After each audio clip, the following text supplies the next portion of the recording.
All right. So, um, have you ever played around with AI? Mm. Like messed around with those large language models? You know, the ones that can like write you a poem or answer your questions or Yeah. basically chat like a human? Yeah, they're pretty amazing. They're pretty amazing, but sometimes they just like make stuff up, which Right. isn't really ideal when you're looking for reliable information, right? Yeah, it's a known issue. Yeah.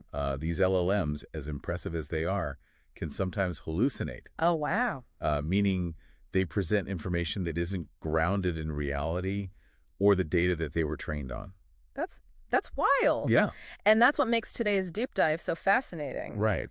We're going to be looking at a new system from Google DeepMind. Okay. It's called FactCTS grounding, and it's designed to test and improve the factuality of LLMs, That's awesome. which is obviously a huge deal if Yeah. we're going to rely on them for, well, anything important. Right. It's a critical step towards building trust in these systems. Yeah.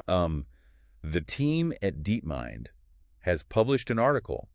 It's fresh from December 17th, 2024, Okay. outlining how this new benchmark works. All right. Think of this deep dive as your cheat sheet to understanding what FactCTS grounding is all about and why it matters to you. Okay, so let's break this down. Okay. The article starts by laying out the problem.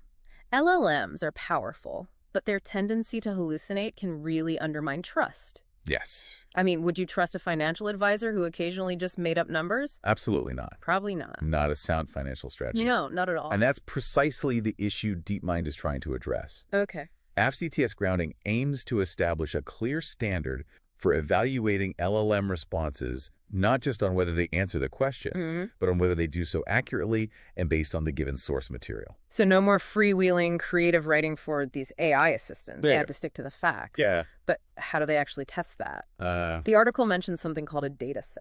Right. Sounds pretty technical. Yeah. So imagine it like this. You're prepping for a big exam, Okay. and to make sure you're ready, you need to tackle some seriously challenging practice questions. Yeah. Right? Of course. The FactCTS grounding data set is like a massive, super detailed exam for these LLMs. Okay, I like where this is going. So it's not just multiple choice. Right. What makes this exam so tough? Well, we're talking over 1,700 examples, Wow. each with a long-form document that can be up to 20,000 words long, Oh my God. like a small book. That's a lot. And these documents cover all sorts of complex fields like finance, For sure. technology, medicine, even law. Wow. So the LLMs are being tested on their ability to understand and process information that's similar to what you might encounter in the real world. So it's not just about knowing trivia Yeah. or being able to write a decent haiku. No. These LLMs are being pushed to handle information that's relevant to our lives, our work, our decisions. Right. This is starting to feel pretty important.